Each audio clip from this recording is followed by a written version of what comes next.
All righty. Good evening, everybody. We are live with our huge AP huge exam review version 2018. So, what we're going to do here is we're going to answer all your questions and nothing but your questions over the next hour or so. A reminder, if you want to go ahead and click on Blackboard, if you don't want to pay attention to me live right now, you can go ahead and just click on Blackboard and watch a previous review session if that suits your fancy. But if you want to ask a question live, please go ahead and use that Google Doc available on the website. So you can go ahead and do that. If you just want to join, if you're joining us from a class that is not my own and you just want to join and listen to some good review stuff, you can go ahead and do that as well.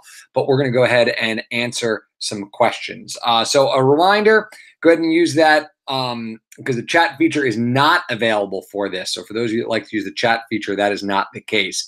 For the next hour or so, I'm just going to answer questions. If something's related to it, I'll go ahead and answer a question that's related to it. So if you guys are talking about, like today we talked about in class, the demographic transition model, and we kind of linked, or we talked about Zelensky and then linked demographic transition model, you can do that and all that good stuff. But if you did not, but if it's not kind of related, we'll kind of just go on and whatnot. So, and again, we're going to try to answer as many questions as possible. So make sure you go ahead and use that. So without any further ado, let's see what we got for our review questions here. We got a bunch from already, so that is great. Good job for those of you who have those questions all ready to go. All right, so let's go ahead. Question number one. What are the world regions that we must know for the exam? How heavily stressed are they in the multiple choice questions versus free response questions?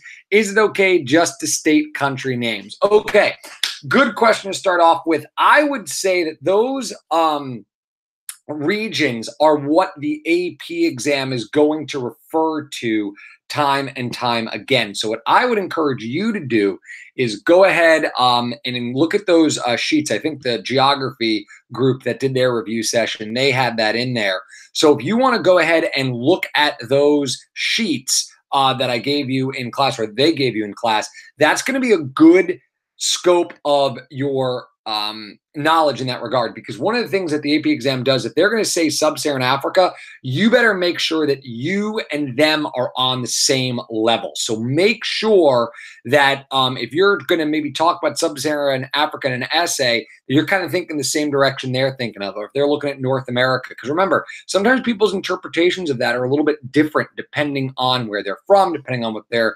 experience is. So definitely look on that. That goes for both on the multiple choice and the free response questions. Now, with the free response questions, they might ask you for a little bit more of a specific one. That's going to depend question by question. As we reviewed in class this year, we saw questions that were more region-based. We also saw questions that were very specific in terms of asking for countries as well. So that's completely up to the AP exam. I think it is definitely a good thing, though, to know what regions and to know which countries are in which regions. Not every country, obviously, but kind of have an idea. If you maybe had one region or one country, rather, excuse me, for each region that you could kind of recall and go to, that'd be a pretty good go-to spot to think about. But that's a very good question to go ahead and get us started here. Question number two, can you go through the language tree content, the language diagram, trunk, branch, etc.? Okay.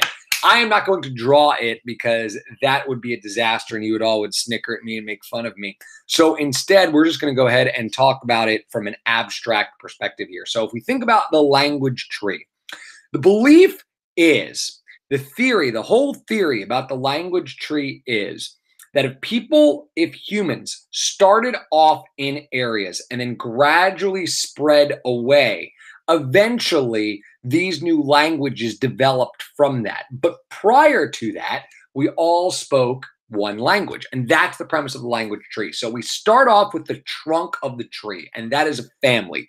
Anytime you see a trunk of a tree, that is the family. Some of the major families you should be aware of, the Indo-European family, as well as the Sino-Tibetan family. That's your kind of big family. Indo-European are going to contain the languages from Indo to European. So basically, everything between India and Europe is bam, that's going to be an Indo-European language family. Now, the most famous of all the Indo-European language families is going to be English. That's our most famous Indo-European language family.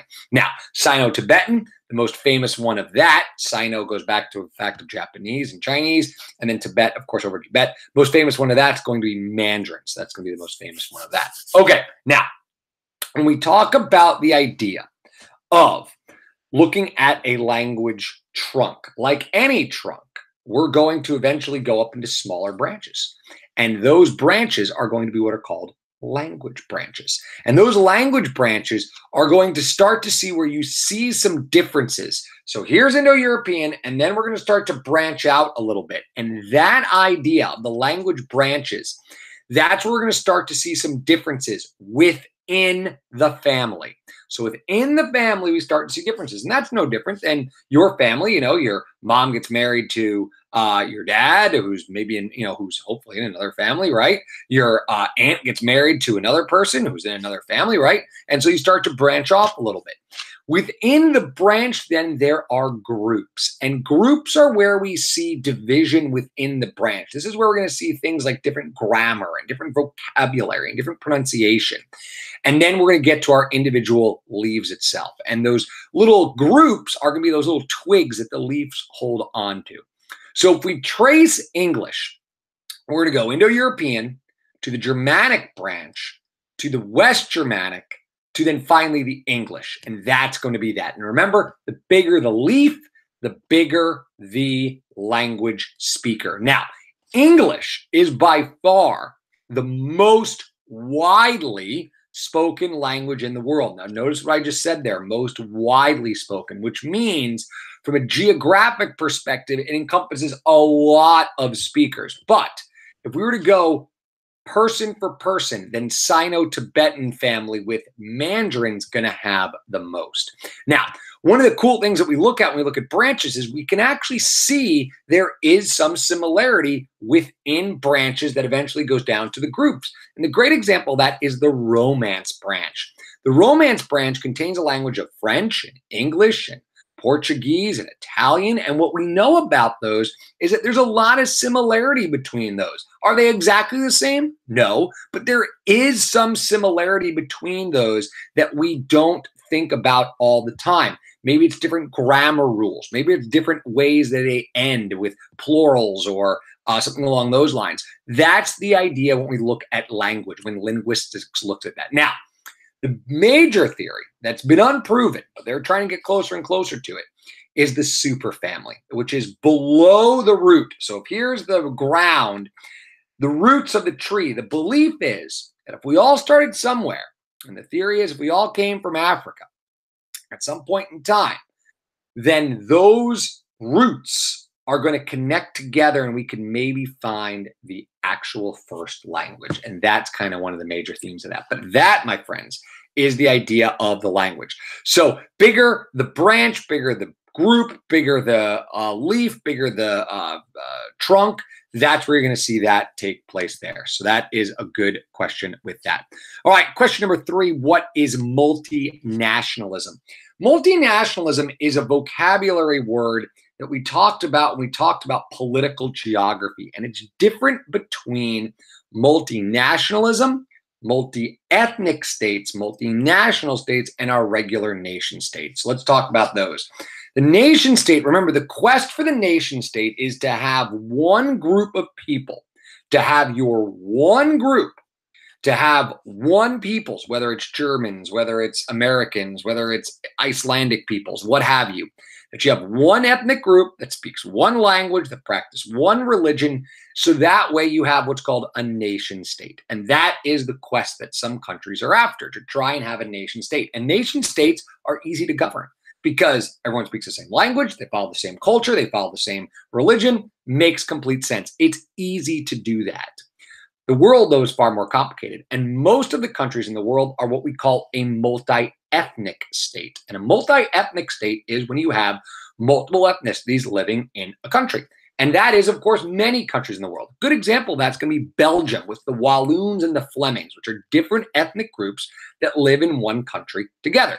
Belgium, the Walloons and the Flemings. Now, a little bit more rare is something called a multinational state. And a multinational state is when you have different countries or different groups of people that have a history of self-rule, i.e. nationalities, hence multinational.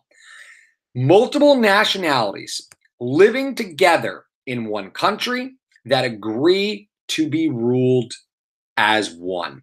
And the best example of that is going to be the United Kingdom. Scotland used to have a history of self-rule. Northern Ireland used to have a history of self-rule. Wales used to have a history of self-rule. And what happened is they agreed that for the betterment of all, for the good of all, we are going to be together. We are going to be one. And that's a multinational state. They were used to deciding things themselves. They had sovereignty. The states had sovereignty. The people had self-determination.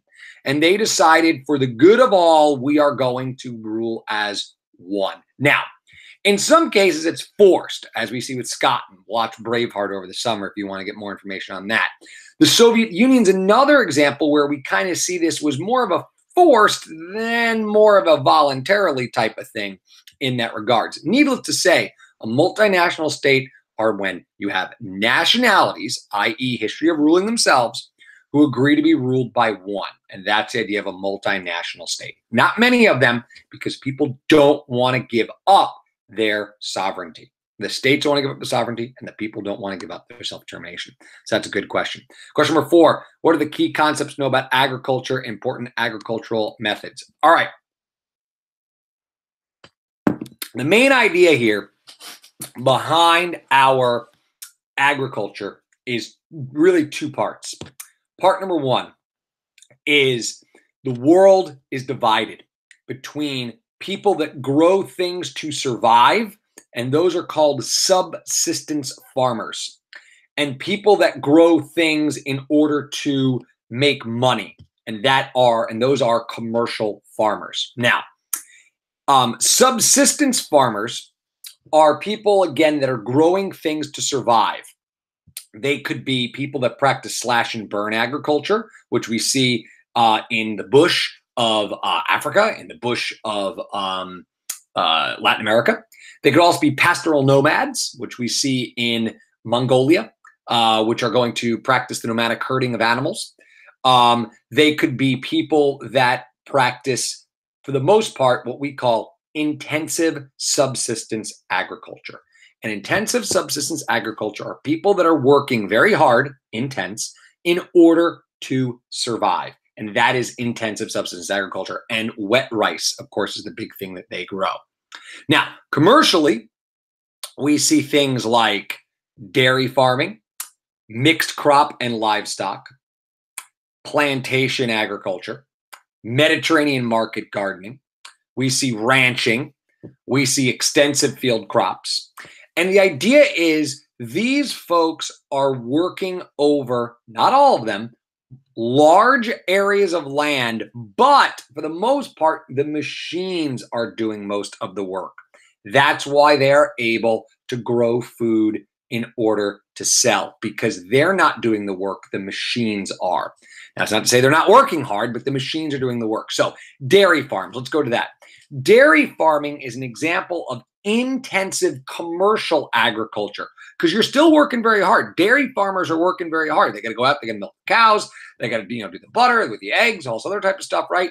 Intensive commercial farming, but they might be using some of it for consumption of their own, but for a lot of it, they're selling off of the farm in order to survive. That's why you get your milk and eggs and butter and all that stuff from the grocery store. You don't make it. Now, another example of intensive commercial agriculture Could be something like growing tomatoes or cucumbers or something along those lines, right? We'll get to that more in a second.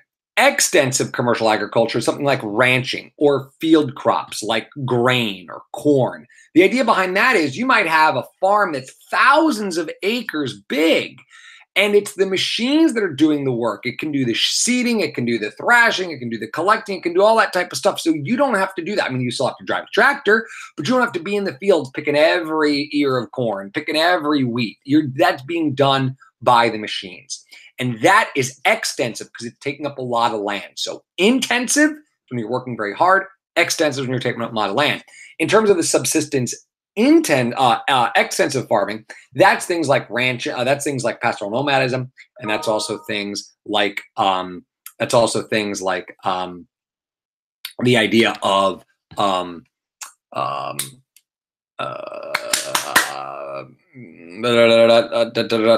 blanking right now. That is the idea of things like shifting cultivation is what I'm looking for. So we'll see that in there. Now, the second major part of agriculture that we talked about is something called the von Thunen model, or if you speak the German, the von Thunen model. Yeah, that is the idea. It's created by von Thunen, and it's the idea that if you have in the center, right there, that's where the center city is. That what von Thunen said is that he observed that agriculture is practiced in a series of rings, much like the Burgess concentric zone model. Except what von Thunen said is that the type of agriculture that is practiced because of two things. One, land value. Two, transportation costs. So what von Thunen said is that dairying is located close to the city center because back in his day, it had to be close because if it wasn't, it would spoil before it got there. So anything that can spoil, milk, eggs, dairy, tomatoes, cucumbers, anything that takes more than X amount of days to go has got to be close to the city, got to be close to the market, or it's going to spoil.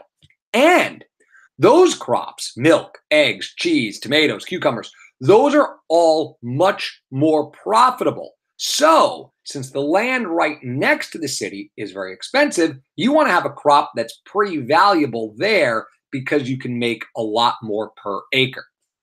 Von Thunen next observed that the second ring consisted of the forest ring. The fact that the forest is so close was not because the trees were valuable, which they were, but because of the fact that the forest was difficult to transport.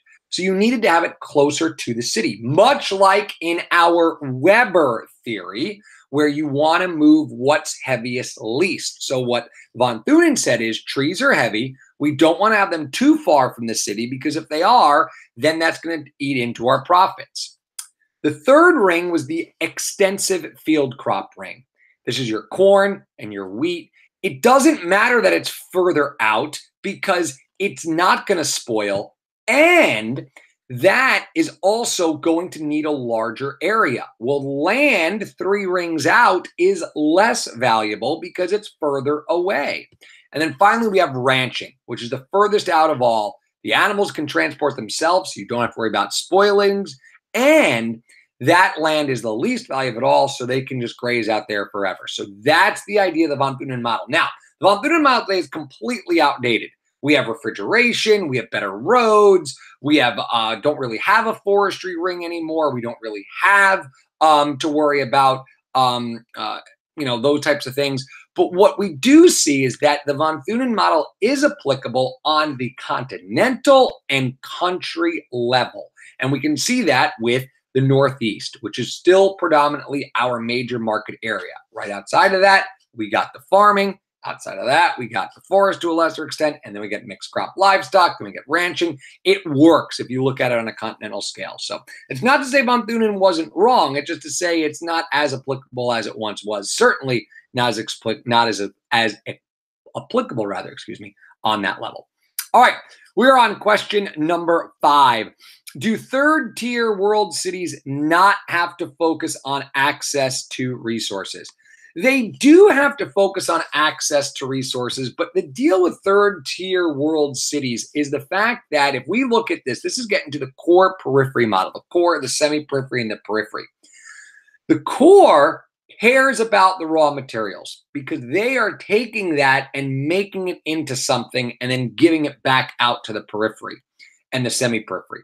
So the periphery cares about the resources because they're the ones, for the most part, those third-tier world cities are the ones that are providing it. So they care about it to an extent, but they're being more of the, they're getting it more taken away rather than they are providing in that regard. All right, question number 6. What is an autonomous region? This goes back to political geography about what an autonomous region is. And an autonomous region in political geography is an area that has, usually it's kind of when we talk about this devolution concept, it's an idea that this area is controlling part of its own control. So if we think about the semi-autonomous region of India, for example, up there in Balduch, they are in control kind of their own. They still report, but they're still a part of the country, but they're still doing their own things. So an autonomous region is a region that has its own say to a certain degree. Maybe not all of it, but they do have a certain say to their own degree. And that's a good question. All right, question number 7. What is balkanization? Don't really know if this is important. Balkanization is extremely important. My Snapple there. All right. Here's why balkanization is super important. Balkanization, again, going back to our, this is a little bit political geography, a little bit ethnic groups, a little bit of ethnicity here. Balkanization is the idea that states are going to break up due to ethnic conflict. And this is a part of devolution. Now, devolution is when a state goes from this more kind of centrally organized government to increasingly regionalized. What do I mean by that? Let's take the United States, for example. The United States is a federal system of government. Our states have certain rights compared to the federal government. So the state says, we are going to retain certain rights, and they do retain certain rights. Now, under balkanization, what happens is the central government breaks away and breaks up because each of those ethnic groups within the state demands more and more power. So let's say people from New Jersey are completely different an ethnic group. Better yet, people from Long Island are a typical different ethnic group. I can say that because it's true. We're different people. Forget about it, huh? So if we were different peoples and we demanded more and more rights, if we agitated enough the central government, they might say, you know what, Long Island, fine, go ahead. Take your own area. You're still going to report to us, but you're going to take your own area. Well, if we continue to agitate enough, it might come to a point where America might just say, fine, go away, Long Island, you're your own separate country.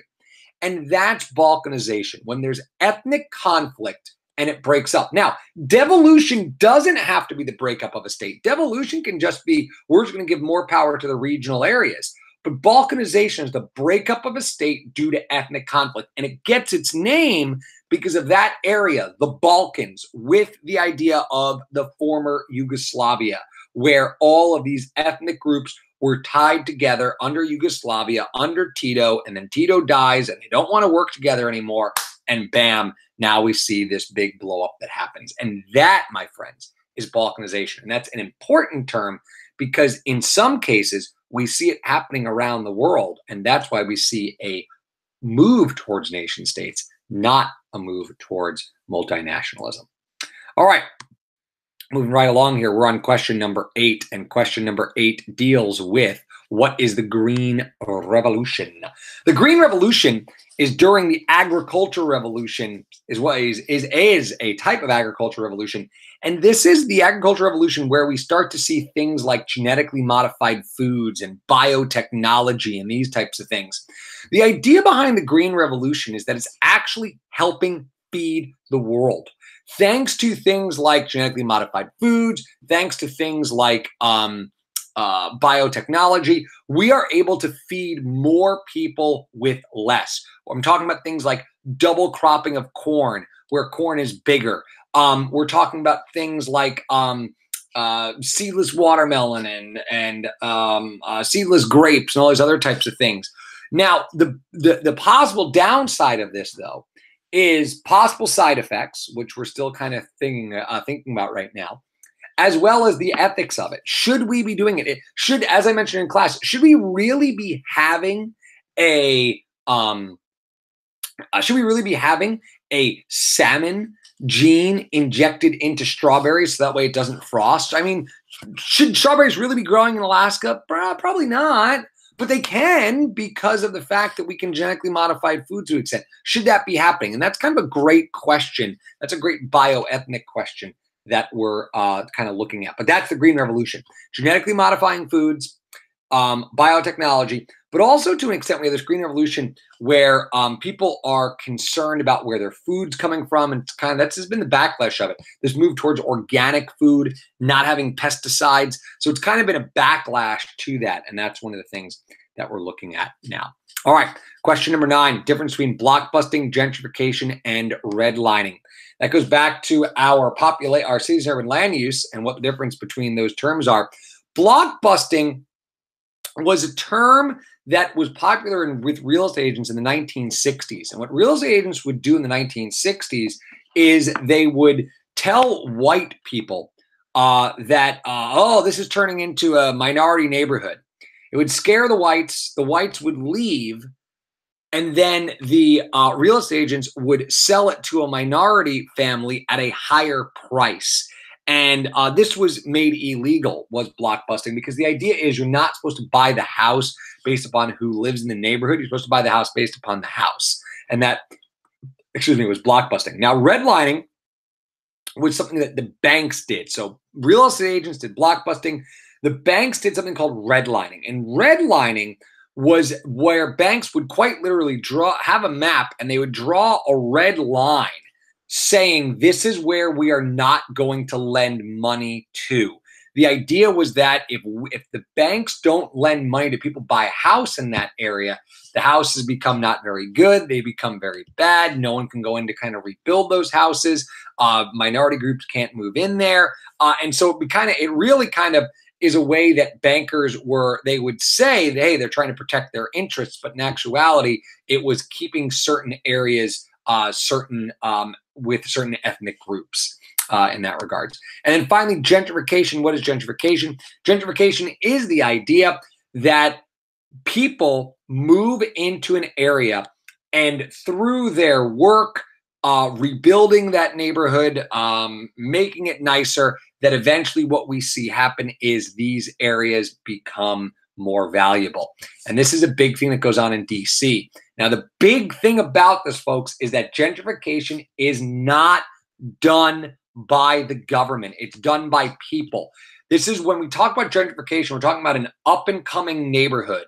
And this is the idea that people, kind of middle-class people, go into an area that's maybe not so great because the prices are a little bit lower. People fix up the neighborhood, it becomes a little bit nicer, a little bit more desirable, and bam, their prices go up. Now, that's all well and good, except for the fact that the people that live there, possible minority groups, can't afford to live there anymore because the taxes are higher and that type of thing. So the critics of gentrification will say that it is not very minority friendly and will kick out older folks that live in that neighborhood. All right, question number 10. Does a cartogram map only represent population, or can it represent other features? A cartogram map only represents population because it's the size of the country based upon the population. Other thematic maps can have other different sizes. Maybe it's based on GDP. Maybe it's based upon life expectancy, but those are different terms. A cartogram is specifically for population. Question number 11, what causes brain drain? Brain drain is caused by a government or development within a country that's not going well. So what brain drain is when people in less developed areas, people in developing countries, smart people in developing countries, well-educated people in developing countries, choose to leave their home country in order to get better jobs, in order to get more money, in order to have higher prestige, and they go to developing countries. And this is a big deal for developed countries, excuse me. And this is a big deal for developing countries because if those people who are smart, who are educated, who have the ability to help that country grow, those developing nations grow, but they go to a developed country, well, then who's going to help the developing country? And that's the big problem with brain drain, is that it limits development because people there, the people that could be helping that country become more developed, are leaving that country. Now, a lot of people, what they're doing now is they might go over school. They might go, say you're from a developing country and you might come to America to go to school, get your degree, but then you'll move back later on after you become a little bit more established to help your country. And that's what some people are doing. But brain drain's a big problem because it leads to the migration and movement of people that are educated, that are intuitive, that are entrepreneurial, but they come to America or other developed countries and they leave from developing countries. And that's not good. All right. Question number 12. What is ecumene and is it increasing? Ecumene is an area of the Earth's surface that is hospitable. So when we talk about an ecumene, we're talking about areas of Earth's surface that are livable areas. And yes, it is increasing. If you think about this, ecumene and possibilism are related together. Possibilism and ecumene, possibilism states that, we're kind of moving to areas that we can help, or moving to areas that were once inhospitable. The ecumene is areas that are hospitable and they're increasing because of things like air conditioning and because of things like heating and all that type of stuff. So the ecumene is increasing and will continue to do so.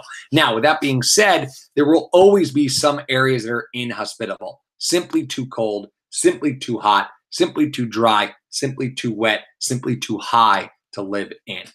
All right. Question number 13. What is an example of centripetal force and centrifugal force? Centripetal force is the idea that you need, or it's the idea that things can be brought together. Centrifugal force is the breaking of apart of things. Now, there are many different ways that you can look at centripetal and centrifugal force. One of the ways you can look at is with culture. And so if we look at an example like religion, religion can be both a centripetal force and it can be a centrifugal force. So religion can act as a centripetal force by, if we had one country or one religion rather, that was the dominant religion in our country. So let's say, for example, that we were a Catholic country, or let's not even say we're a Catholic country. Let's say Italy. In Italy, religion is a centripetal force. Regardless if you live in the northern part of Italy or the southern part of Italy, you might live near the coast, you might live near the mountains, but you're all together, brought together by Catholicism because the vast majority of people in Italy are Catholic. Now, religion can also be a centrifugal force. And if we look at that, we can see that in a place like Iraq.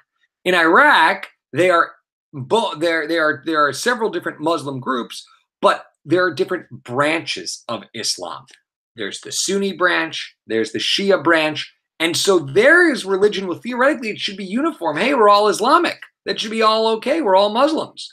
No, because if there's the Sunni and the Shia and there's the split, then it's acting as a centrifugal force and it can tear Iraq apart.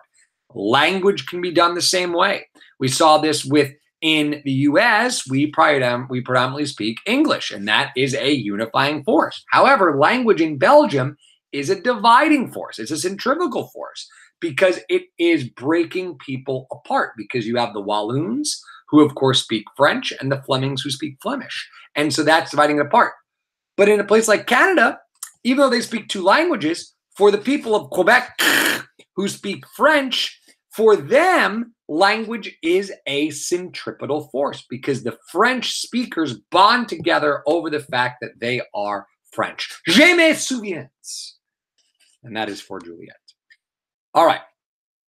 let's take a look at our next one over here, which is the answer key for the AMSCO review book for the multiple choice so we can check our answers? There is an answer key for the AMSCO review book. Yes, there is.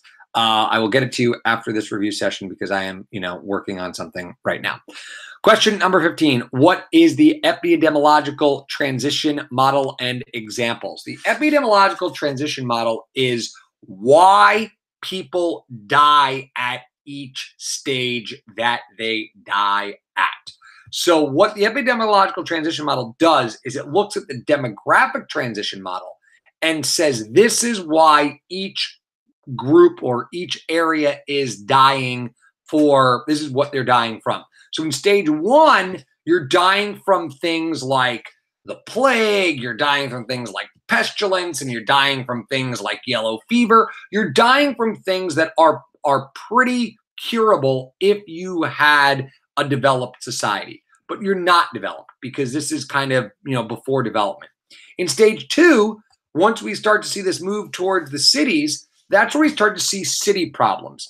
Things like scarlet fever, things like dysentery.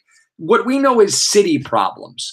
In stage 3, we start to see issues that are kind of a little bit older, cancers, when people live older. Also in stage 4, we see things like cancers or degenerative diseases, like dementia and ALS. These things that you get when you develop and you live for a long period of time. So the idea of the epidemiological transition model is as you go through the stages, you're dying for different reasons. In very few countries will you have people in stage 1 die of I don't know, diabetes, because diabetes is not something that happens in stage 1 countries, but it is something that happens in stage 4 countries because we are a little bit better. We eat not as great because we have these processed foods and we kind of don't exercise as much as we do in the stage 1 countries. And so we get these diseases that we might necessarily get.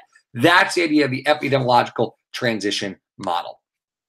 All right, question number 16, difference between a custom and a habit. A habit is something that an individual does, and a custom is something that a group does. So a custom is what we ascribe to a group of people. And this is where we talked about culture, because if one person does it, it's a habit. If a group of people do the same cultural thing, that becomes a custom, and that becomes a part of their culture. So custom is a group, habit is a person. All right, question number 17. Is the thematic map a certain type of map, or does it describe the other maps as a whole, like isoline and dot? Thematic maps tell a story, and there are several types of thematic maps that are out there. The ones that you mentioned are isoline, choropleth, dot, proportional. Those are types of thematic maps, and they tell a story. They're not used for location. They're not used for GPS. They're not used to find your way. They're used to tell some type of story. They're used to show a message, and that's what a thematic map does. Isoline, choropleth, dot, proportional are all types of thematic maps. All right, moving right along here. Question number 18. Example of a federal state. A federal state versus a unitary state is also question number 32. So we'll go over both of those at the same time. A federal state is a state in which they have provinces, they have states, they have some type of regional government that is operating. They still have a central government, much like the United States has a central government. But in a federal state, you also have local government having and retaining some control. And this idea of a federal state is something that becomes popular for a lot of people because they want to be able to have a say. They want to be able to feel that they have a say, especially in large states like the United States, like in Russia, Germany to an extent. You need to have these local controls because the big government far away might not understand the needs of what's going on. And that's the greatest argument for a federal state. The idea that the people in Oklahoma know what's best for Oklahoma. DC doesn't know what's best for Oklahoma. The people of Oklahoma know what's best for Oklahoma. So by still giving Oklahoma some say, that makes it a federal state. They have a regional, they have a control. A unitary state is where you have one overarching government that's in control. There might be some local stuff, but there's not a lot. It's pretty much just one set control. Example of a unitary state would be something like Japan. Japan is an island nation. It's pretty small, so they have a unitary state. They don't need kind of the local principalities that we see in a United States or a Canada or along those lines. The biggest difference between the two is in governing. Federal states, you'll have systems of local government that might go all the way down to the county level, like we have here. Unitary state, you're going to have more of a centrally located central plan going on there. All right, question number 19. What is a frontier? Good question here between a frontier and a boundary. A frontier is an area and a boundary is a line. So a frontier is kind of this area where it's like, okay, if here's where kind of Egypt is and here's where kind of Sudan is and kind of like there's no area, but it's not settled. Usually we see a frontier not settled and it marks the furthest limits of a country's governing abilities. Well, in today's day and age, boundaries are far more visible because boundaries matter today. And so what we see is these boundaries where it's like, bam, here's where Sudan stops, here's where Egypt begins, and boom, never the two shall meet. That idea of boundaries is something that is much more going on in today's world because they matter a lot more. Remember the type of boundaries we talked about in class today? We talked about that there are two main types of boundaries. Those would be the antecedent or before human settlement and the subsequent or after human settlement. And there are several types of subsequent boundaries. There are consequent boundaries. There are superimposed boundaries. So make sure you're looking at those types of boundaries. But that's the difference between the two. Frontier, area, further limits of a society. Boundary, boom, actual line. Could be imaginary, could be physical, what have you. There you go with that. Question number 20. Can you go over Malthus's theory? Thomas Malthus had an idea, and Malthus's idea was as follows. We are dying. We don't have enough food. Our population is growing exponentially. 2, 4, 6, 8, 10, 12. Our food is growing arithmetically, 1, 2, 3, 4, and eventually we are going to die. There's not going to be enough food. There's going to be famine. There's going to be all this terrible stuff. We are going to die. What Malthus never took into account, though, because it wasn't around when he was around, was the things like food preservation, canning, jarring, freezing. These things are why we are able to survive today, folks. We don't grow our own food in most parts. Some of us do, but a lot of us do not. We just go up to the grocery store. So when you buy your meal for tonight, if you buy a lean cuisine, Thomas Malthus didn't know about lean cuisines. Lean cuisines weren't around when Thomas Malthus was around. If you didn't eat the food then, if you didn't eat it, then it was going to spoil and it was go away. That was not the case during Thomas Malthus' time. Today, we, through our ability to preserve, to can, to jar, to save indefinitely, we are not in as much danger. Neo-Malthusians will say, aha, it's not the developed world we need to worry about. It's the uncontrolled growth of the developing world that we have to worry about. So what Neo-Malthusians will say is that Malthus was right. It's just happening at the developing world level. And even that's not necessarily true because of things like foreign aid, because of things like, the Green Revolution, like we talked about, that those areas are able to get food. Are there people that are malnourished? Yes. Is it as bad as the famine and horrible stuff that Malthus recognized? No. And again, Malthus wasn't a bad guy. He just overestimated. Here's what Malthus did. He overestimated the idea that people would choose not to have kids. people chose not to have kids as things got more and more developed, and he underestimated our ability to preserve and save food. And that is the Malthusian Theory. Question number 21. Can you know the difference between a ghetto, an ethnic enclave, and an ethnic neighborhood? A ghetto versus an ethnic enclave and an ethnic neighborhood. A ghetto is an area in which someone is forced to live in. Has its roots in the idea of Jewish peoples who were forced to live in certain areas of Germany and over the world. So that is the idea. They are forced to live somewhere. An ethnic enclave is usually an ethnic group that is surrounded by a more hostile group, not necessarily all the time, but we kind of see that happen because the idea is that here you are in your little city and you're kind of surrounded by other people that might not like you, that might not follow your religion, that might be a different ethnicity. An ethnic neighborhood is simply a neighborhood that is concentrated heavily with an ethnicity. Chinatown, Little Italy, Little Havanas, all those types of areas that you see in all these major cities that you go to. All right, question number 22. Can you explain the gravity model? The gravity model is the idea, kind of think of it like the Death Star. Dun, dun, dun, dun, dun, dun, dun, dun, dun. The gravity model is this. Let me see if I got, look, I got a little prop over here. Hey, look, I got another prop over here too. I got two props.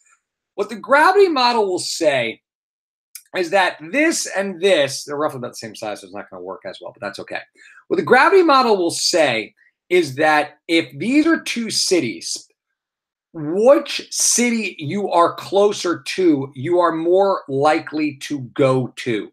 Now, if we hypothetically look at two different ones, look, that's Wilson from the movie Castaway. How cool is that? All right, so if these are our two cities, this being, let's say, DC, this maybe being Fredericksburg, the idea is that if you're where my nose is, you would probably, even though it's about halfway between the two, you'd probably lean more towards going to DC because it's bigger. It's got a bigger gravitational pull, meaning that people will go further even though it's further away because it has more ideas. However, there comes a point that this little guy over here is still going to be a little bit better off. So let's imagine we're in Stafford and we want to go out for a night on the town. Where are we going to go? We're going to go to downtown Fredericksburg for dinner, or we're going to go to DC for dinner. Well, if we're just going for dinner, I guess we're going to go over here because it's closer. But if we want to go to a sporting event,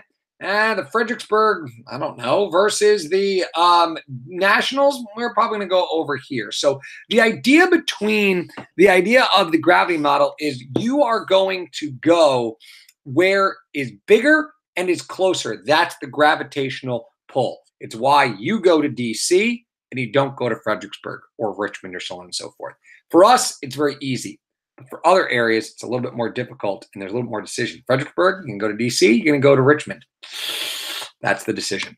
All right, question number 23. Difference between inter-regional migration and intra-regional migration. Inter-regional migration is the idea that you're moving from region to region of your country. Inter, I-N-T-E-R. You might be moving from the northeast to the southwest to the southeast, the Midwest to the northwest, whatever it is. That's inter-regional movement. It's a bigger move because you're moving maybe sports allegiances, you're moving jobs, you're moving doctors, all that type of stuff. Intra-regional is when you're moving within the same region. You move from DC to you move from Fairfax County to Montgomery County. You move from Montgomery County down to Arlington. It's not a huge move. You're still within the same region. That's the difference between the two. Inter-regional, intra-regional. Inter, much more life-changing, life-altering. Intra, not as much. Biggest inter-regional move that people will make, rural to city. Biggest intra, city to suburbs. All right. Question number 24. Can you go over the different types of diffusion? There are two main types of diffusion. There is relocation diffusion and there is expansion diffusion. Relocation diffusion is when you physically move to go from one area to another area with your religion, with your culture, with your language, whatever. That's the physical move. You take your culture, you move it from point A to point B. Expansion diffusion, a person doesn't have to move to diffuse.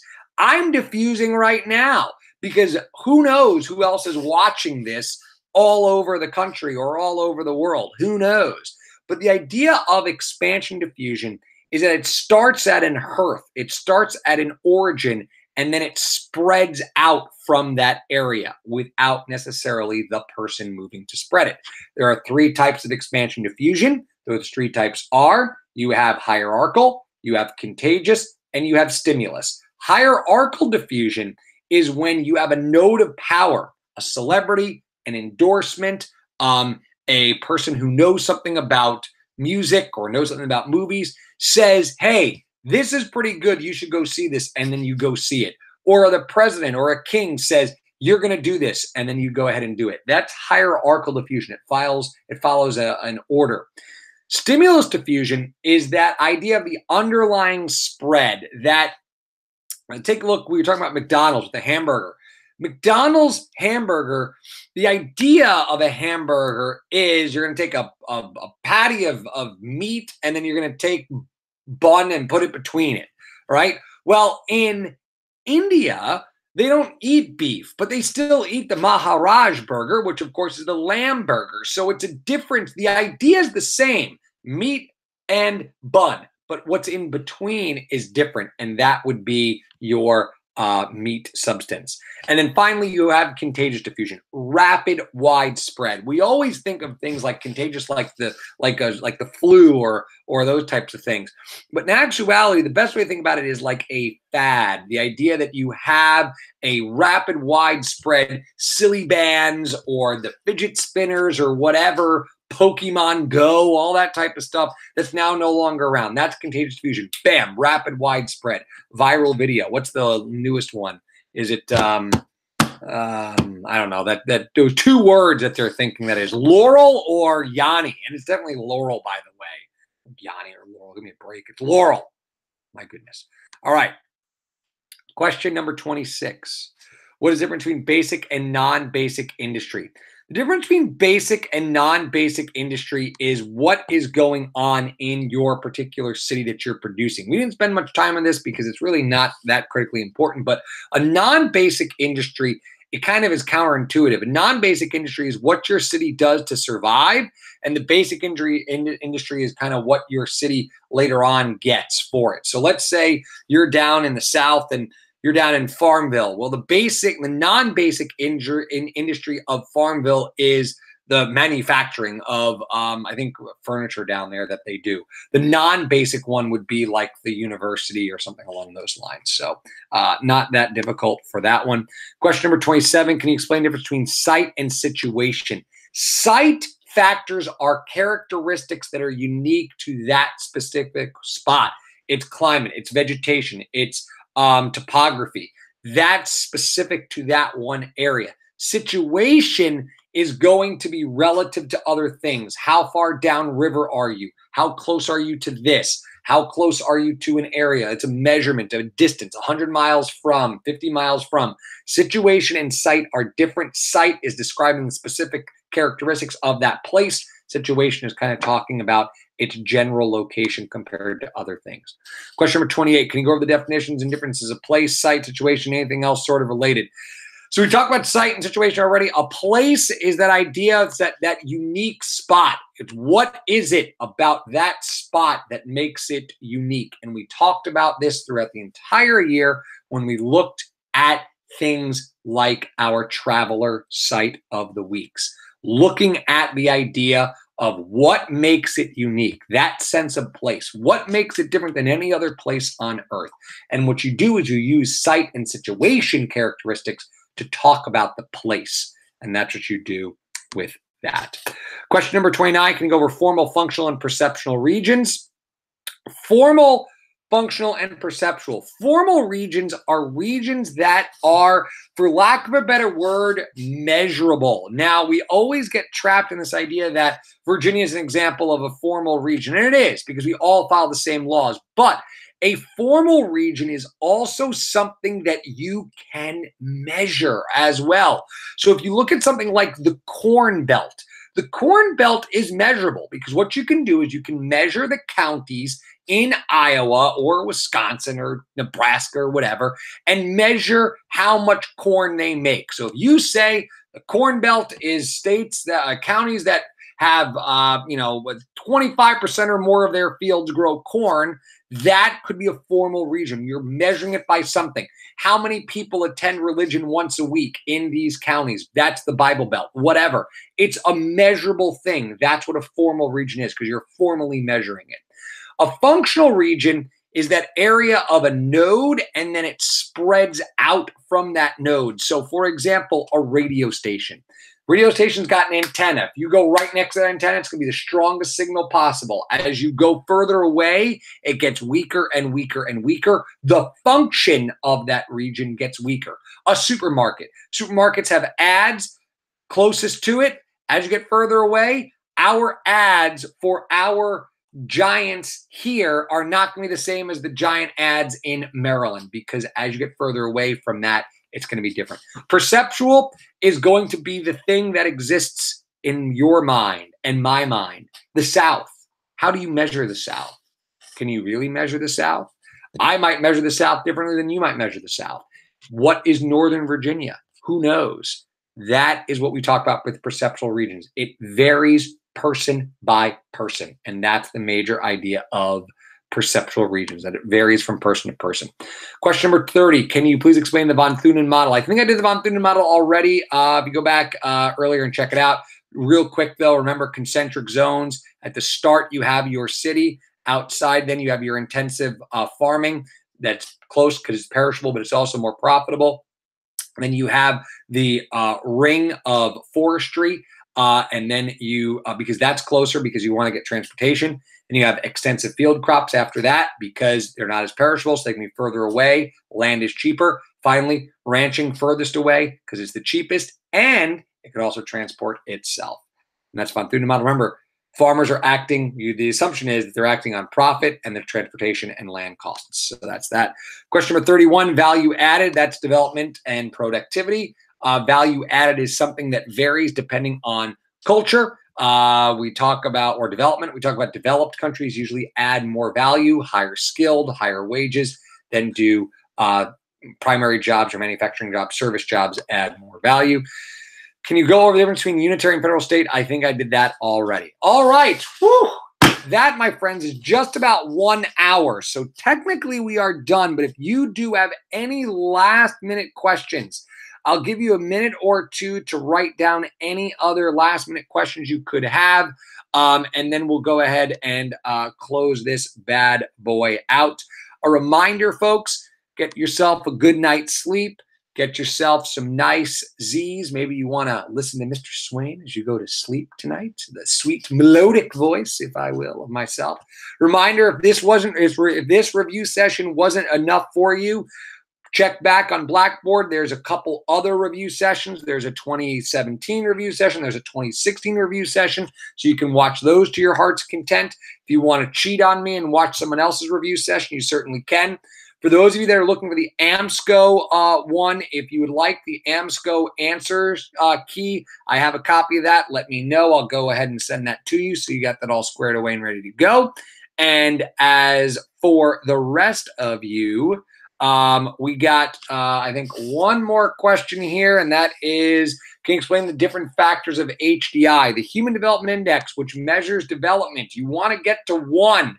There's economic factors that go into it. There's social factors that go into it, and there's demographic conditions that go into it. The easiest one to look at is demographic conditions. That's life expectancy. How long is your country living?